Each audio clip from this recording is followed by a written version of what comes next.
psychologists have shown that people make these verbal switches. It becomes like a real fundamentalist religion. Organisms, when they realize they're being deceived. It sounds like normal propaganda.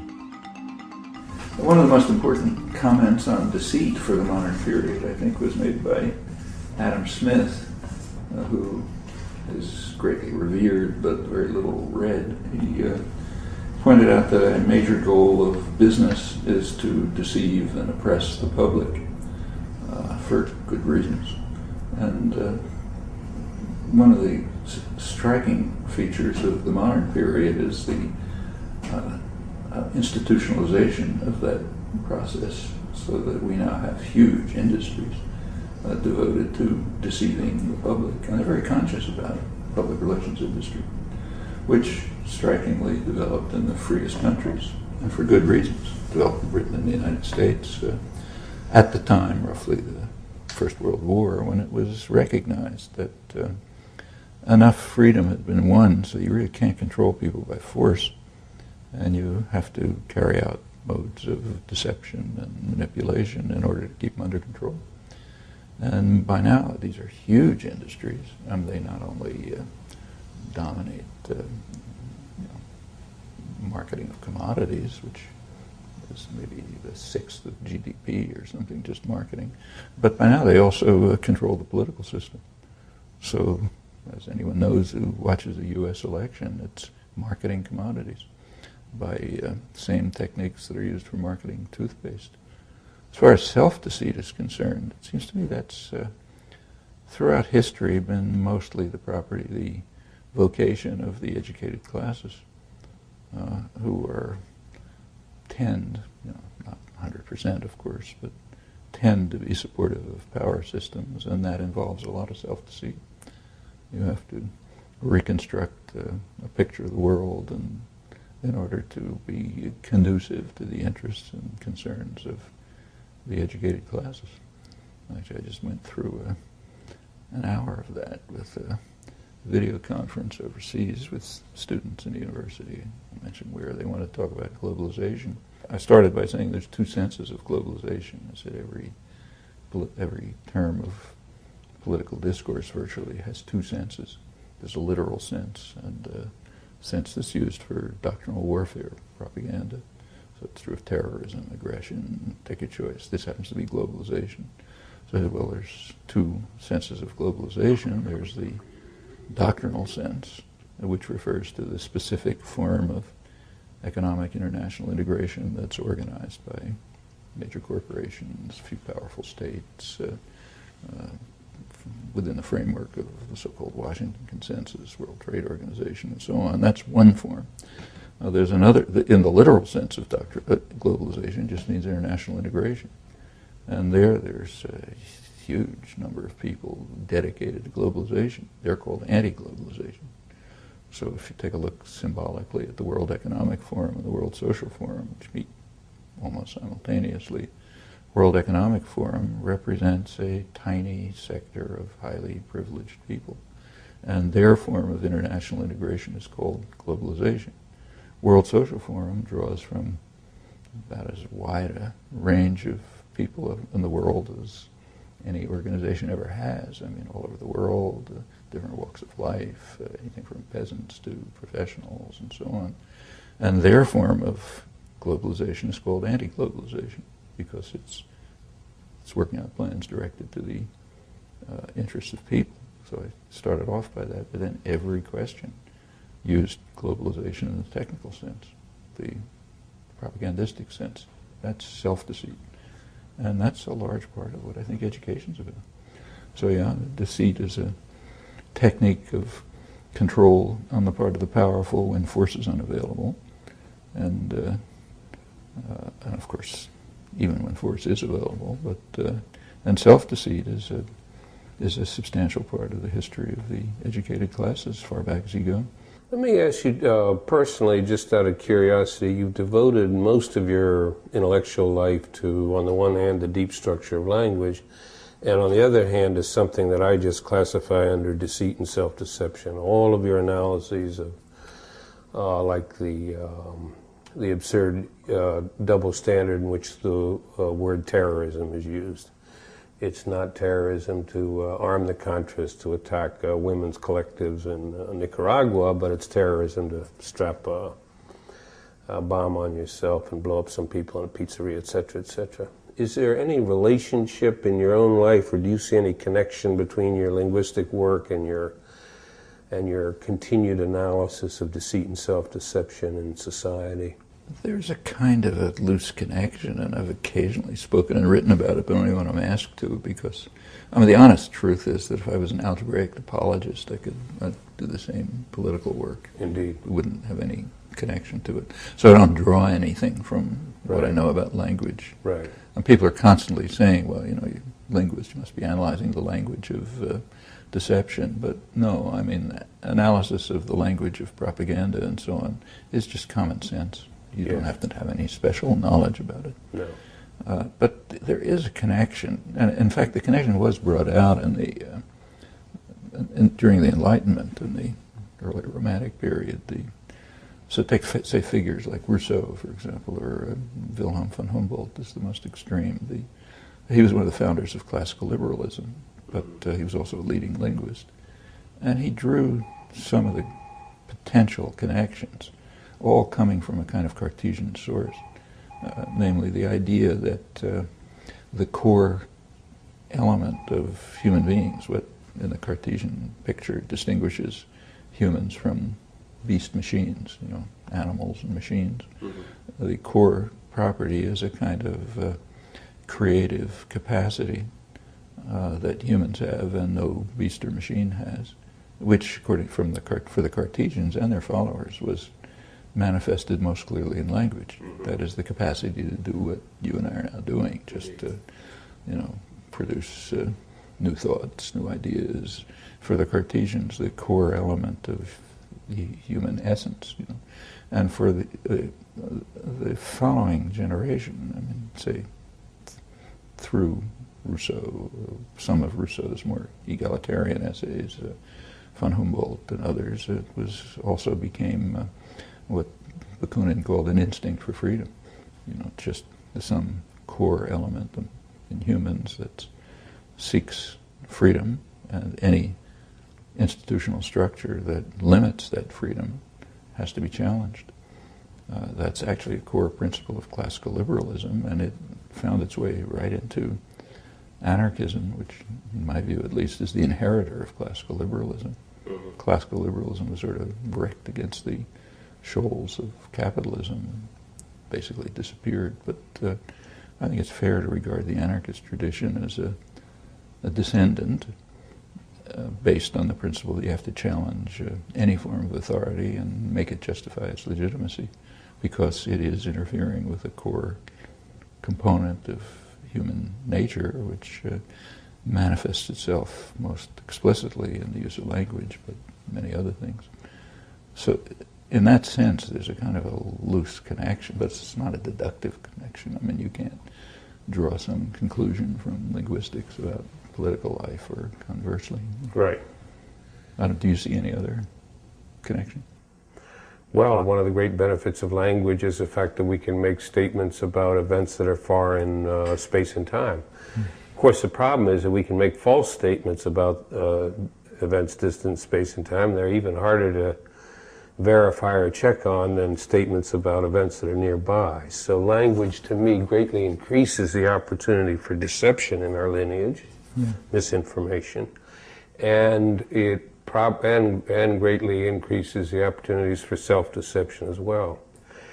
Do you think it matters much when you think about the leaders, like, let us say, the present set of organisms that launched this dreadful Iraq misadventure? When you're thinking about things like that, how important to you is it their level of self-deception? We know they launched the whole thing in a swarm of lies. The evidence for that's too overwhelming to even need to be referred to now. My view is that the deception entrains self-deception very easily. Yeah, I agree. I'm not sure they launched it with lies. Go ahead. I mean, it's perfectly possible that they believed it. Yes. It's, I mean, in fact, if you look, we don't have a detailed record, but from the record we have, it looks as if they were kind of cherry picking. They had a goal, Yes. you know, and then they sort of cherry picked intelligence and coerced intelligence Yes. to yield evidence that would contribute to that goal. Yes. And anything that conflicted with it just was tossed out. Or in fact, the people were tossed out, like the head of the Joint Chiefs of Staff. Right. Indeed. Indeed. But that doesn't necessarily mean it's self-deception. I mean, it's very easy to. I think we all know it from personal life. You see it with young children. Yeah. You see two kids, fighting about a toy, let's say, and the older one takes the toy from the younger one, and his mother comes in and starts berating him.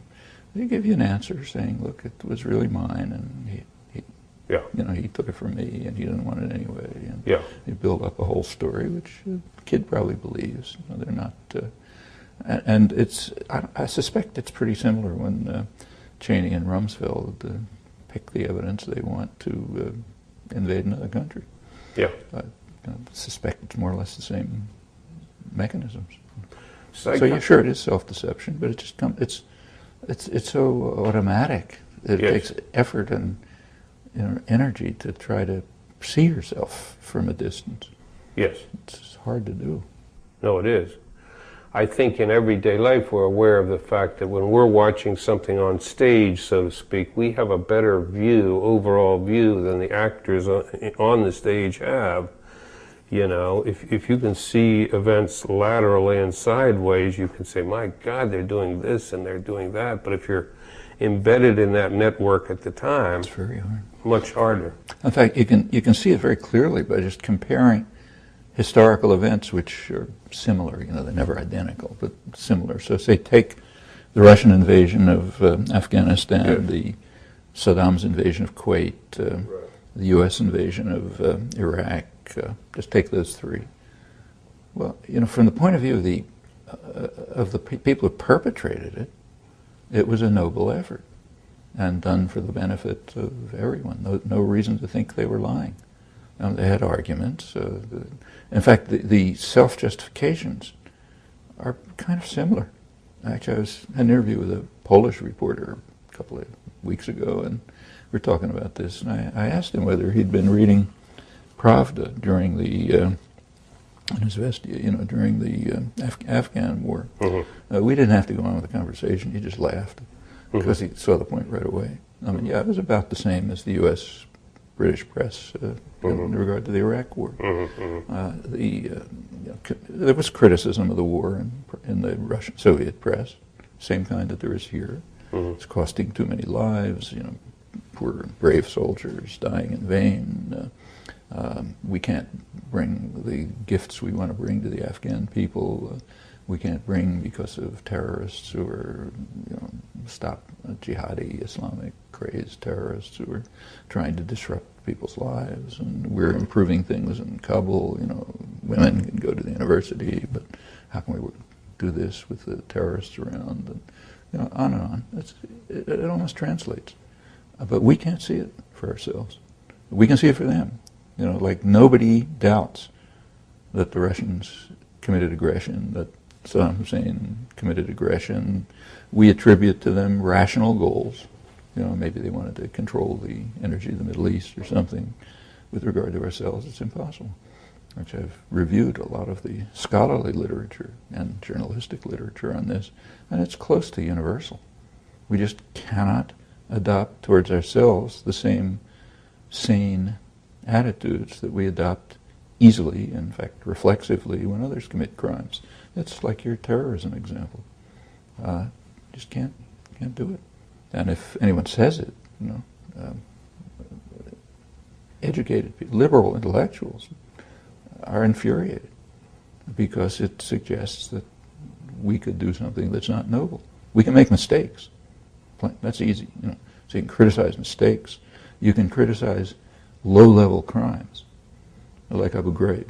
You can criticize that. You can criticize My Lai, but not the educated, civilized people, the kind of people we have dinner with, see at concerts, sitting in air-conditioned offices, planning mass murder. So that's beyond criticism. On the other hand, if it's half-crazed GIs in the field, uneducated, don't know who's going to shoot at them next, yeah, you can blame them, and you can say, look how awful they are. And it's the same. Abu Ghraib is the same. You can criticize Lady England, disadvantaged young women, very different from us. But how about the guys who organized and planned it? Let me ask you a somewhat different question, which you've also written a lot about and thought a lot about. The economic motive is often hidden from discussion and from view.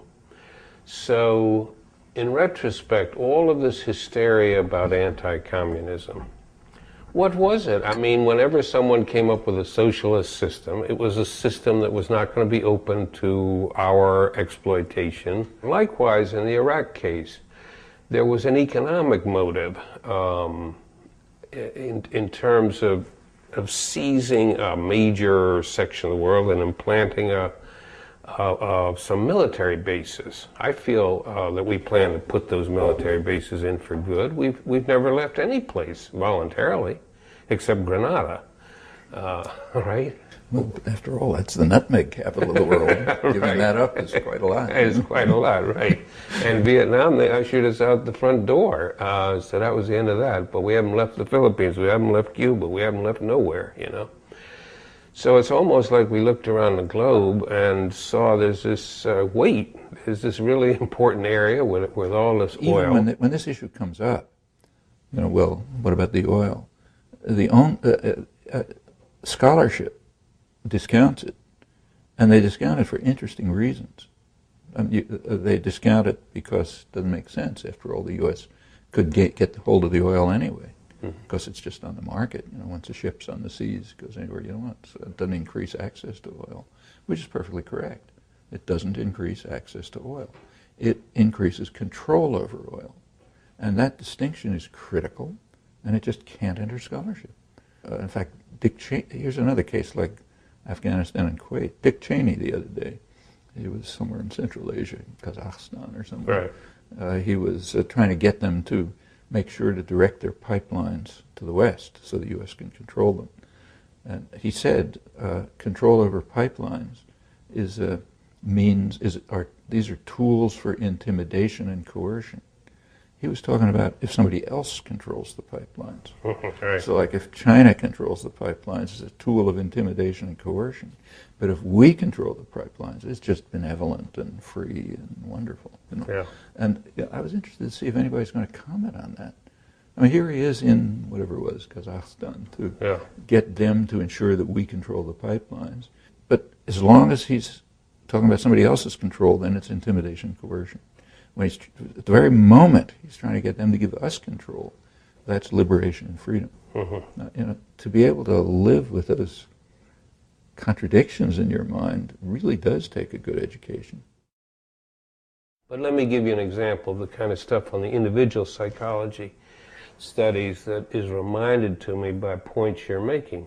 This we-they distinction and problems we have coming up with a consistent one. Psychologists have shown that people make these verbal switches when you're in a we-they situation. It's sometimes quite arbitrarily formed groups, but in any case, your group versus another group. So groups that are simply set up for the experiment, you mean? It can be, or you can be talking about them and their group versus someone that's not a member of their group. But you can also do it experimentally, and I don't know that. I haven't studied that work yet carefully to see how long you have to set them up in these arbitrary groups to get this kind of thing going. But you have the following kinds of verbal things that people do, apparently quite unconsciously. If you're a member of my group and you do something good, I make a general statement about Noam Chomsky is an excellent person. Now, if you do something bad, I give a particular statement, Noam Chomsky stepped on my toe. But it's exactly reversed if you're not a member of my group. If you're not a member of my group and you do something good, I say, Noam Chomsky gave me directions to MIT. But if he steps on my toe, I say he's a lousy organism or he's an inconsiderate person. So we generalize positively to ourselves, particularize negative, and reverse it when we're talking about other people. It sounds like normal propaganda. Yes. So Islamo-fascists or the Irish are all crooks. Yes, exactly. Exactly. Generalize the negative characteristic in the other, so to speak. So I'm trying to understand these phenomena at the individual level, and then also put them together in groups. There are some times in which institutions act like individuals in that they practice internal self-deception. This was Feynman's famous analysis of NASA and the Challenger disaster. I don't know if you ever read the analysis. Well, it was beautiful. He said, when we decided to go to the moon in the 60s, there was no disagreement in the society, for better or worse. Everybody said, let's beat the Soviets to the moon. And the thing was built rationally from the ground up, and by God, before the decade was out, we were on the moon and back safely. Now then you had a $5 billion bureaucracy with nothing to do. So now you had to come up with rationales for what they did. So they did two things. They first of all decided on manned flight because it's more expensive. Secondly, they decided on the reusable, whatever you call it, thing, which turned out to be more expensive than if you had just had a new capsule every time. But you always have to sell this thing as making sense. Then you ended up with this absolutely hokey thing where we're going to do experiments in space on whether plants grow up or down when there's no gravity. Nonsense like that. Stuff that you can recreate in the lab at a trivial cost, as you know. So he then argued that NASA, the upper levels, were busy selling this pile of you-know-what to the general public. They didn't want to hear anything negative from the people down below. This was his analysis for how they came up with this O-ring nonsense. And they had a safety unit that was supposed to be involved in safety, but ended up being subverted in function just to rationalize non-safety. And the classic example is there were 24 flights, I think it was 24, prior to the disaster, and of those, 7 of them, there was O-ring damage. In one of those flights... Detected, yes. In one of them, the O-ring had been burned through a third of the way through. Then they came up with real absurdities. They said we built in a 3-fold safety factor. That's to say that, it only burned a third of the way through. But that, as you know, is a perversion of language. By law, you are required to build elevators with an 11-fold safety factor, which means you pack it full of people, run it up and down, there's no damage to your equipment. Now you make it 11 times as strong. Not it's afraid, 11th of the way through or whatnot. And all of this data was available. All of it was available. And it's like, it has an analogy to individual self-deception. The information is often somewhere in the organism. It's just well hidden. It's well down in the unconscious. It's well inaccessible. You've built up firewalls against it, etc., etc. Are there any animal analogs to anything? Well, I don't know. I believe that self-deception has evolved in 2 situations, at least, in other creatures. And I believe it could be studied, and I've suggested a way to do it, but nobody's done it. When you are making an evaluation of another animal in a combat situation, let's say male-male conflict, the other organism's sense of self-confidence is a relevant factor in your evaluation. And that's shown by its behavior, you mean? Yes, exactly. So, and so you gorilla beating it, thumping its chest. Like that. Yes, and suppressing signs of fear and not giving away, so forth. So you can imagine selection for overconfidence, selection for suppressing... For showing overconfidence, even if it's not real. Exactly. Yeah.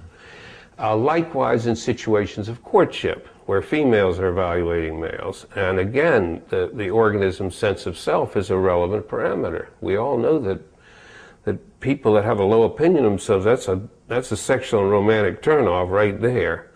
So again, you can have selection without language, it seems to me, for biased kinds of information flow within the organism to keep up a false front. And that's not necessarily it may be that the animal that's putting up a false front knows it's a false front. Indeed, but it may benefit from not knowing it. Yeah. It may act more... Because it's easier to do it. Easier to do it, and perhaps more convincing because you're not giving away evidence. Secondary signs. Exactly, secondary signs. Is there any evidence about this, or it's just speculation? What you heard is rank speculation. Is it... Can it be investigated? I do not know of anybody who's doing it on self-deception. There's excellent work being done on deception in other creatures. To give you just one line of work there that is of some interest. Repeatedly, what we find now in wasps, in birds, and in monkeys, that organisms, when they realize they're being deceived, get pissed off, forgive my English. They often attack the deceiver, but especially if the deceiver is over-representing him or herself. If you're underrepresenting and showing yourself as having less dominance than you really have or whatnot, They don't. no, you're not. And the ones that attack you are precisely those whose dominant status you are attempting to expropriate or mimic. It's very interesting, and it suggests some of the dynamic in which, in which fear of being detected while deceiving can be a secondary signal, precisely because if you are detected, you may get your butt kicked, or you may get chased out. There's even a name for that in the international affairs literature. It's called maintaining credibility. So you have to carry out violent acts to maintain credibility, even if the issue is insignificant. Right. And that's a rationale for... It's kind of like the mafia. Yeah, indeed. And I know, I've heard that rationale used for obviously odious stuff. Well, we're maintaining credibility, otherwise we ain't got no street cred. That's right. That's a common theme.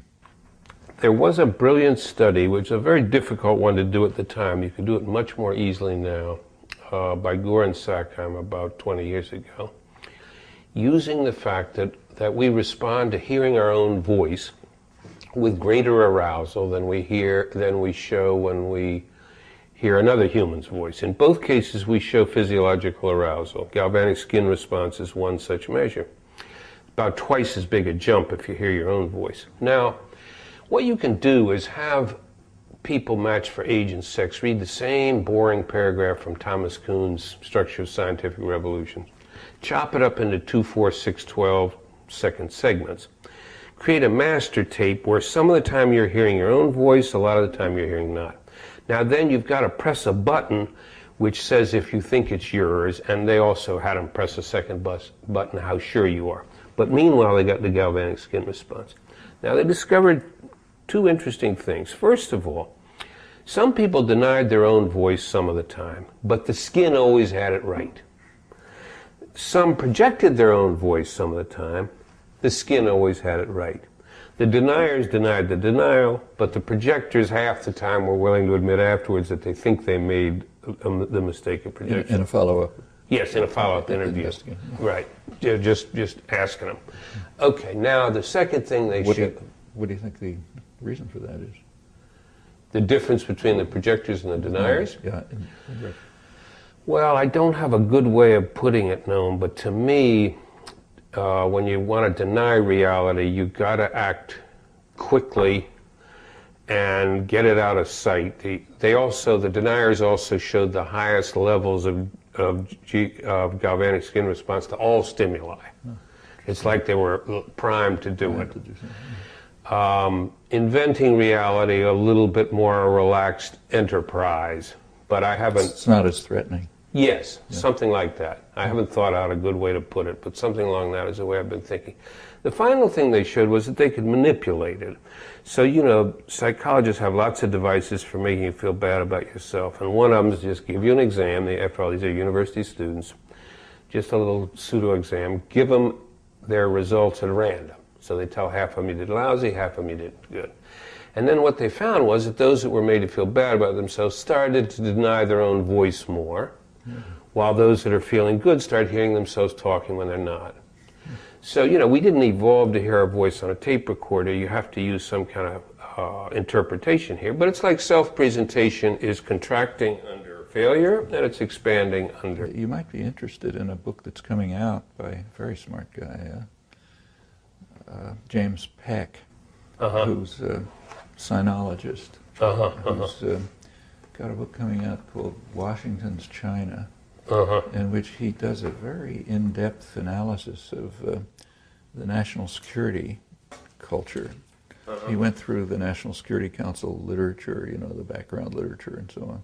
And he does a kind of both an analysis of the content, but also a psychological analysis. And it was reminding me of it the whole time we were talking. I mean, what he shows are elaborate techniques of self-deception to try to build up a framework in which we can justify things like, say, overthrowing the government of Guatemala on the basis of some noble objective. Right. And it's done by making everything, as Dean Acheson once said, you have to make it clearer than truth. Right. And as this picture gets internally created and built up on by each group of national security staffers, it becomes like a real fundamentalist religion. Yes. Showing, you know, extraordinary self-deceit. Yeah. And then you end up with the Cheney's and the Rumsfelds. Well, I'm looking forward to it. I've been appalled when I pass a newsstand and there's some article there, News and World Report, China, the next threat. You know, like now we got to mobilize all our energy against China, and they're talking military. And it's interesting because the threat of China is not military. Exactly. The threat of China is they can't be intimidated. It's very similar to what you're describing. Europe you can intimidate. So, for example, when the U.S. tries to get people to stop investing in Iran, European companies pull out. China disregards it. Right. I mean, and you look at the history, you understand why. They've been around for 4,000 years. They have contempt for the barbarians. They just don't give a damn. Right. Okay, you scream, we'll go ahead and take over a big piece of Saudi oil, you know, or Iranian oil. Or develop and that's the threat. You can't intimidate them. Well, and it's driving people in Washington berserk.